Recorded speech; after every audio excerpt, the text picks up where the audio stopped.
Idaho Matters podcast is brought to you by St. Luke's On-Demand Virtual Care, which allows patients to see a provider from their home using a computer or smartphone with on-demand care for common ailments, such as a cough, sore throat, or a sinus issue.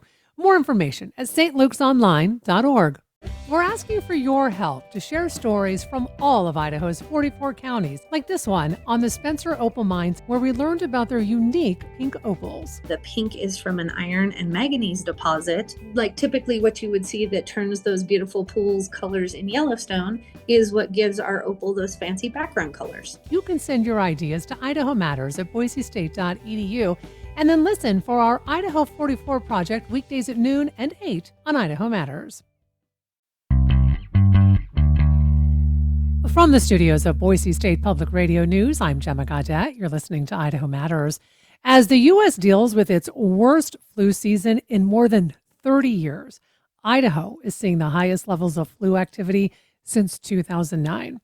So bad that we have already had 6 influenza deaths recorded here in Idaho, and we are early in the flu season. And a new strain of influenza is putting most of Idaho at high risk for getting sick this winter. Our reporter, Jamie Geary, has the latest.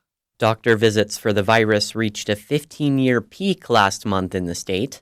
Dr. Christine Hahn, Idaho's state epidemiologist, says this flu strain is new to the Treasure Valley. Flu's been in the background, but now it's kind of reclaiming its old spot as a big disease that causes a lot of sick people in Idaho. Hahn says fewer people are getting immunized, partly because they're prioritizing COVID shots. Even though that flu vaccine may not work 100%, studies have shown in the United Kingdom, where they've already had a large flu outbreak, that the vaccine is keeping people out of the hospital. Vaccinations are declining in Idaho overall. The Centers for Disease Control reports that for the last school year, the state had the lowest rate of kindergartners vaccinated for measles, mumps, and rubella in the country. This week, the CDC reduced the number of vaccines routinely recommended for children from 17 to 11. Jamie Geary, Boise State Public Radio News. And as it's a Wednesday, that means it's time for our Doctor Reporter Roundtable with Dr. David Pate. He is the former CEO of St. Luke's Health System and the co-author of the book, Preparing for the Next Global Outbreak. Hi, Dr. Pate. Hi, Gemma. And folks, remember, if you have a public health question for Dr. Pate, send us an email, idahomatters@boisestate.edu. So, Dr. Pate, I want to start our conversation today with the flu season. The CDC is reporting more than 11 million cases right now of this so-called super flu. And Idaho is reporting some of the highest activity in the country. So can we begin with what's going on? I mean, in the sense that it just feels like this flu season just has hit really hard, really fast. Well, it has indeed, and it is notable for that. In fact, if you look at the number of cases being reported, it's still on a very steep incline, even as it passes all the prior years to going back to our last pandemic of influenza, which was in 2009. And so we haven't even peaked yet. And we can look at places like New York, which is having historically high hospital admissions for influenza. But you'll recall, I also warned your listeners during the summer as we looked to see what was happening in the southern hemisphere. And we saw Australia, for example, which is a great weather bell for me to be able to predict what we're likely in for, when last year they had one of their worst flu seasons on record, and this year was worse than last year, and it dragged out. It was longer, and what happened was that the flu strain had mutated many times during that flu season in the southern hemisphere, which occurs during our summer, so much that we had a new subclade, and it was of an influenza virus type that we haven't had circulating in the United States to any notable degree for several years. So a lot of people haven't been exposed to it. And this new strain, even before all these mutations, was associated with making people sicker.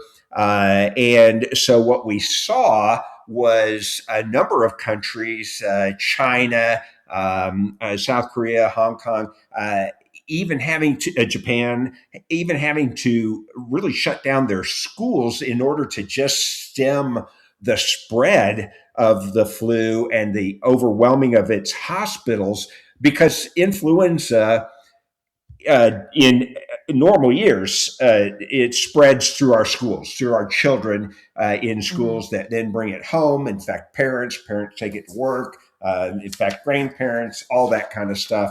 So this is a bad flu season, and I wish I could tell you we've seen the worst of it, but I think we're still in the early parts. So I want to break down quite a bit of what you just went over, Dr. Pate, and I want to start with the fact that you did mention Australia's flu season all the way back in the summer, and you were concerned. But did you anticipate at all that the flu season would be this bad, this quick?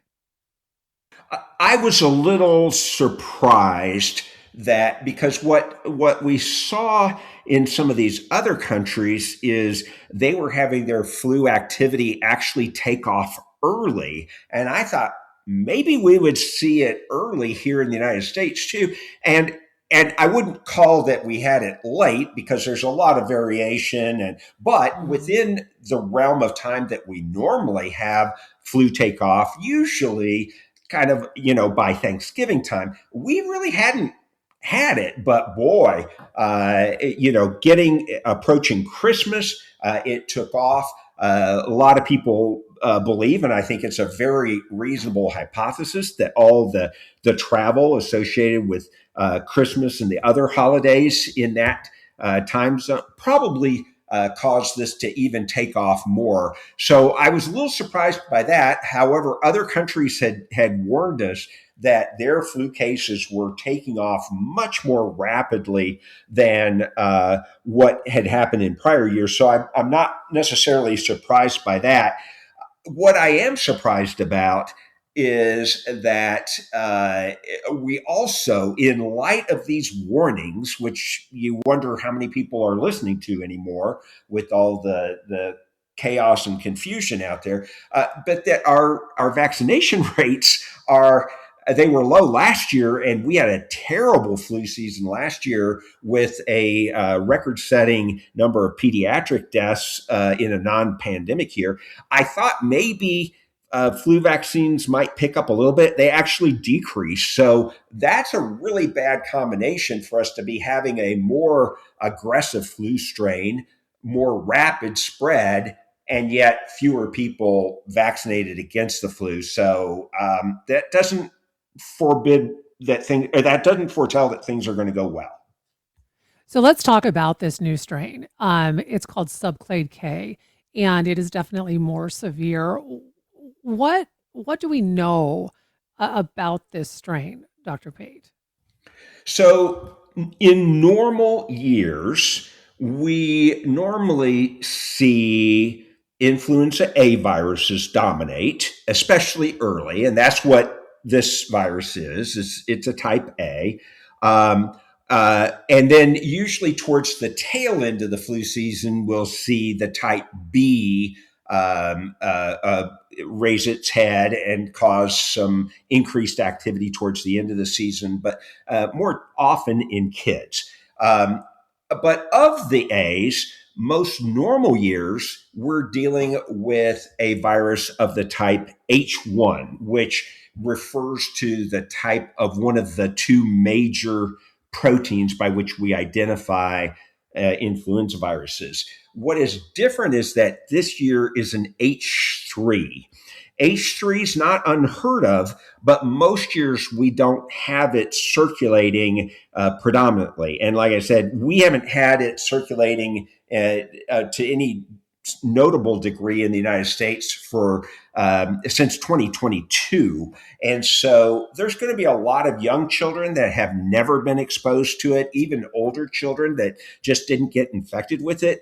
And so their immune systems haven't seen this virus. And then here it comes along. And if they're not vaccinated, they can not only get infected, but get very sick. And H3 viruses are notable in whenever they occur to typically be more associated with severe disease, more likely to cause you to be sick enough to be hospitalized, and perhaps a greater number of deaths. And so that's what we have this time is a H3, and then as you mentioned, Gemma, so first we start with the type A, then we go down to the which type of H, which we've just described, but then there's the subclades, and which you mentioned, and this one is a K, which means that this virus went through 7 significant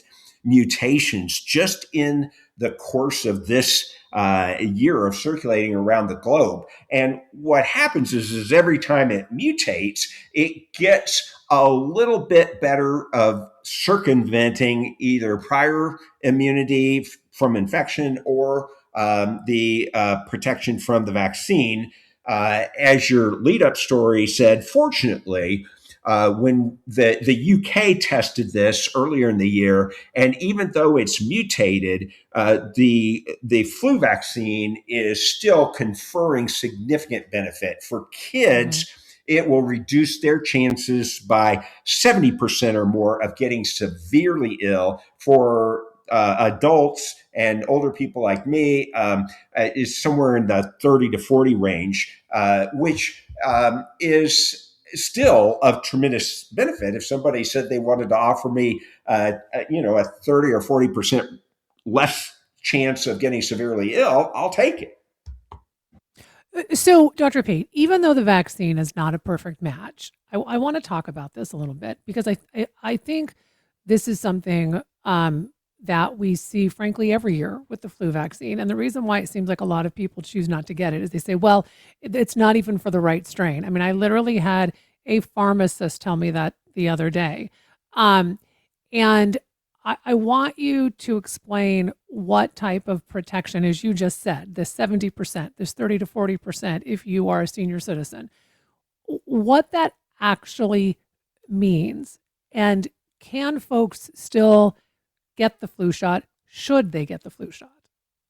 Yeah, this is a great point, Gemma. So first of all, and particularly focusing on that comment by the pharmacist, and this is a common misconception that, it's not a perfect match. Well, it is almost never a perfect match because the way that flu vaccines are made most commonly is by incubating the virus on chicken eggs. That process takes many, many months to do, to isolate the virus, develop the vaccine, and then get the vaccine distributed and circulated. What would increase the time, what would speed the time that we could get the vaccine out to the public would be to use the mRNA technology. But of course, we've got this major movement that has vilified mRNA vaccines, but yet that could speed up the time. And frankly, if we had that technology for the flu vaccine, once we saw the change to this subclade K, we had enough time. We could have gotten new flu vaccines out in the United States to protect us. The problem is you cannot do it that fast with the normal technology, the chicken eggs. The influenza virus is an RNA virus, and as we've talked about for the last 6 years, RNA viruses mutate very frequently. Flu vaccine mutates very frequently. Every year we've got a different, change to it. And so the best we can do is look at what's happening, what we're seeing with the virus, and then make predictions. So the vaccine's almost never a perfect match. However, that doesn't mean that it doesn't offer protection. So first of all, getting the flu vaccine does help reduce the chances of infection. It's not perfect. You can still get infected. But what happens with a lot of people is say, well, I had the flu vaccine, but then I still got the flu. Well, our flu season can last into April or May in many years. And sometimes, we talked about this, you will see advertisements from pharmacies to get your flu vaccine in July or August or September. That's way too early. And the problem is this vaccine, you do get waning protection from it. So that's why you and I work so hard to time our recommendation to your listeners about, wait, hold off, don't get your flu shot yet. And then we watch the activity and then we said, okay, now go get it, because it will last them longer. So a lot of these people might have gotten the vaccine, but then you could get infected when a lot of the protection has worn off. So it's not that the flu vaccines don't help you, but you've got to time them right, and it's not perfect. But what happens is getting the vaccine does reduce the chance that you'll get infected. And if you get infected, it significantly reduces the chance that you're going to get severely ill. Like we said, in children, it can reduce the chance that they're going to end up in the hospital. And then, of course, even worse, dying by over 70%. And so, boy, if there's something that can help protect my kids and grandkids, I'm going to take it.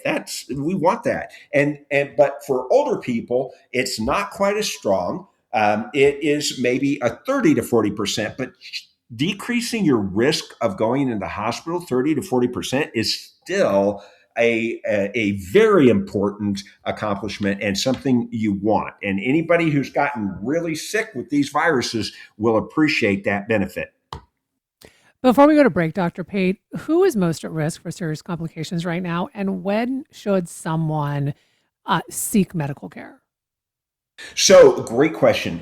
First thing is, of course, if you are frail, have a lot of medical problems, have underlying lung disease, of course, we're going to be very worried with those people that get infected, even especially also people that have underlying heart disease.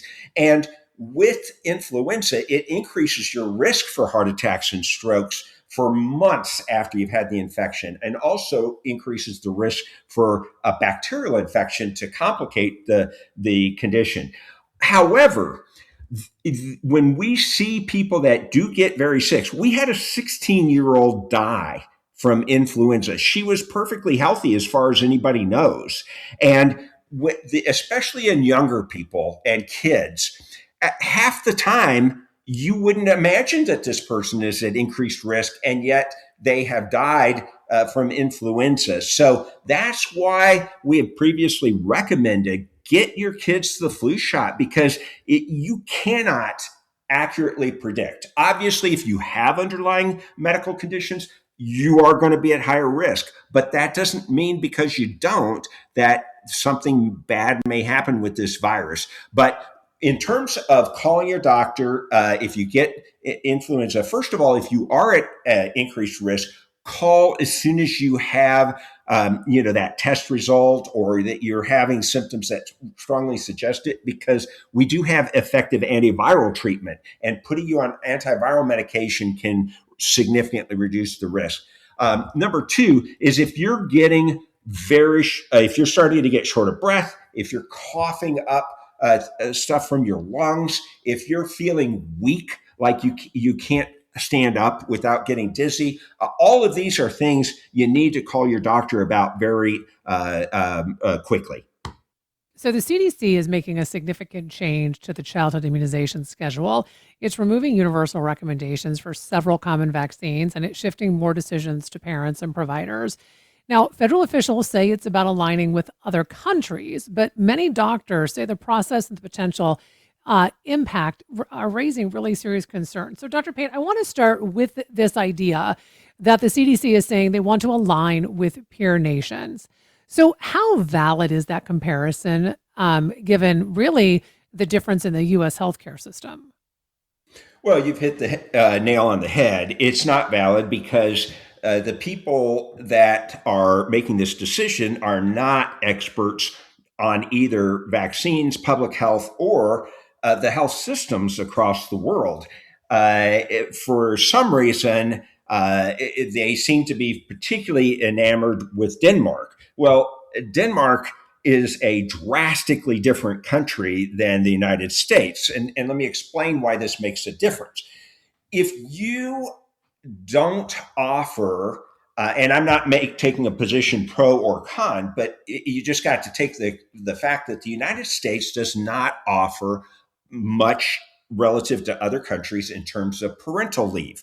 After having children. Well, what does that mean? Well, that means that our children are more often likely to be in daycare, taken care of by nannies or babysitters or families, other things, so that parents can get back to work. Well, when you do that, you increase their exposures. And you look at a lot of these countries, they have much longer time off to take care of these kids so that the kids are not as exposed to as many people. Now, another factor is that most of the countries that they were looking at, including Denmark, have universal health care, meaning that they don't have to pay for health care by and large, and they have access to primary care, to hospitals, and so forth. So that's a lot different than the situation we have. A lot of our vaccine policy is designed around the fact that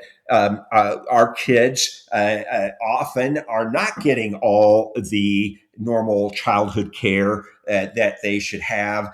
We may not pick up on some of these diseases as quickly. And then kids go in to schools, and then they have these problems, but they don't have much choices if they're uninsured in order to go to doctors, except when they get extremely sick. And, you know, there was discussion on this show earlier about the Affordable Care Act subsidies. People should keep in mind these are not unrelated.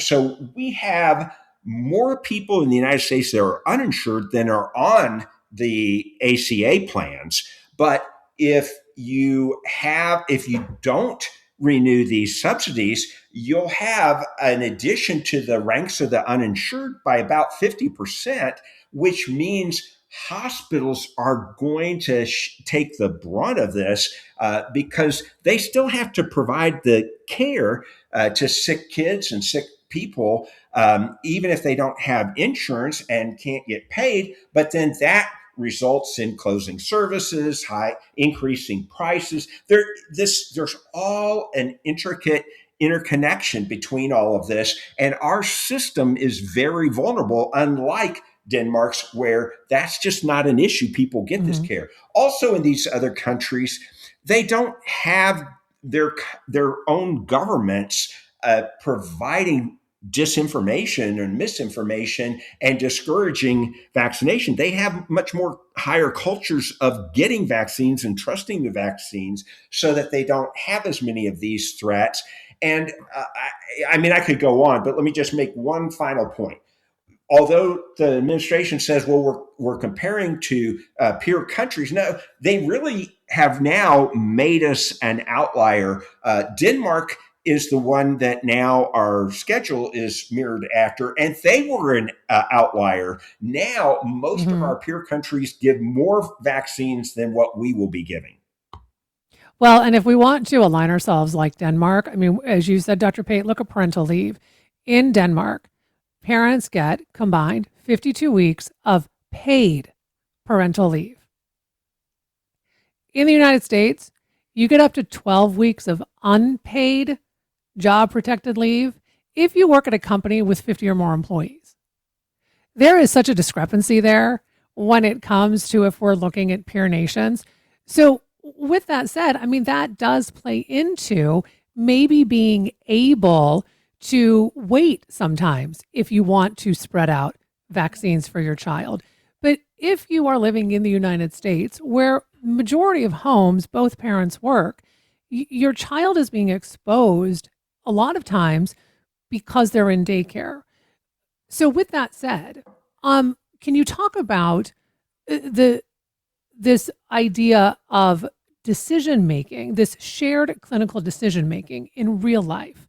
Because this is also what the CDC is now pushing, is this idea of parents, talking with the pediatricians and all of that. Could this create confusion? I'm thinking back to when I was a brand new parent. I don't know if I would have known all of the questions to be asking because I looked to my pediatrician to help me with that.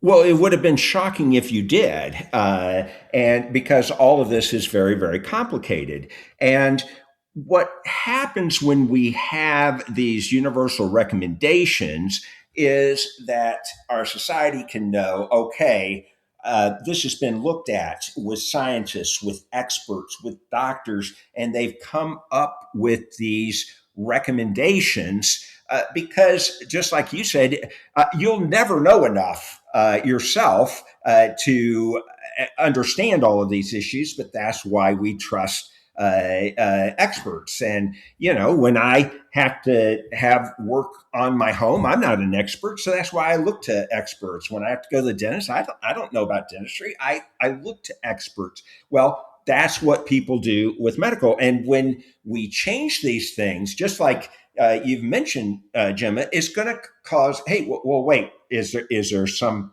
bad news? Is there something we need to be worried about? When in fact, absolutely nothing changed. There's no new safety signal, no new, bad news study that came out, and yet they're changing all this is going to sow doubt. Even the shared decision making mantra is a bit of a misnomer because it's not really a shared decision. It's always the decision of the parents. And even when these vaccines were recommended, your pediatrician or your family doctor, whoever you're seeing for your child's care, they'll talk to you about the vaccines. They'll answer your questions about the vaccines. It's always up to the parent in the end. So nothing has changed about that. But now with this label, with these, taking these vaccines and giving them this new category of, no, it's not a universal recommendation, then people are going to think, oh, wait, well, maybe then I shouldn't get it for my kid. And what agonizes me about this, Gemma, because if somebody understands this stuff and decides, okay, I'm going to make an informed decision not to get my kid vaccinated, and if something bad happens, well, at least they know they thought about it. They made a decision that was right for them. What's going to happen now is we're going to have parents that are going to be making uninformed decisions because they're looking at these talking points from a group of administrators that don't know about medicine or any of this. And I cannot imagine their despair when something terrible happens to their child. And that's going to be really awful. So several vaccines like the flu, COVID, RSV, and hepatitis are no longer being universally recommended. What are the potential, short and long-term public health consequences if your children receive these vaccines?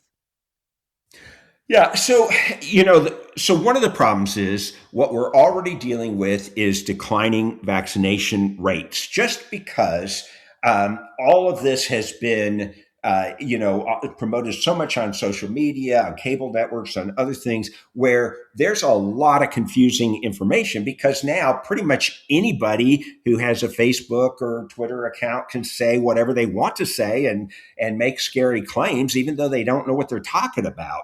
And so we're already facing these declining vaccination rates. What that's going to mean is we will have more circulating disease. When you have more circulating disease, then you're going to have more infections, you're going to have more hospitalizations, you're going to have more health consequences. And unfortunately, what this does is it also makes all of our children and adults that are immunocompromised at even higher risk. And so take the hepatitis B. So this new recommendation of saying it's only for high risk. Well, we are notoriously terrible at determining which kids are going to be at high risk. And when we don't vaccinate them, especially at birth and soon thereafter for the subsequent vaccines, then what we know is you're going to have kids developing chronic hepatitis B infections, which is going to lead to cirrhosis, going to lead to liver transplants, going to lead to earlier deaths. And for what? We have been very successful with the program that we've had, but now because of the administration making this arbitrary decision, we are going to face more kids that are not going to have full lives and are going to spend the end part of their lives with a liver transplant, which is a big deal. Take the meningococcal vaccine. That is to prevent against a life-threatening infection around the brain that you literally have hours to intervene or this person's going to die. When do they get this and die? Typically high school and college. And so I worry about kids going off to college because then they go into dorms or living close quarters with a lot of other kids. You get this meningococcal bacteria circulating, which is highly contagious, and you get a kid with it. Unless that kid knows to seek medical attention, and they're going to be sick, they may even be confused, they might not, they're going to die.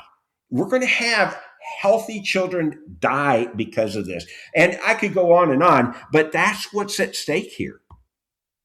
Well, Dr. Pate, as always, we appreciate all of the information. We've been speaking with Dr. David Pate. He is the former CEO of St. Luke's Health System, the co-author of the book, Preparing for the Next Global Outbreak. Remember, if you do have a public health question for Dr. Pate, send us an email, idahomatters@boisestate.edu. I'm Gemma Gaudette, and this is Idaho Matters. How does AI even work? Where does creativity come from? What's the secret to living longer? TED Radio Hour explores the biggest questions with some of the world's greatest thinkers. They will surprise, challenge, and even change you. Listen to NPR's TED Radio Hour wherever you get your podcasts.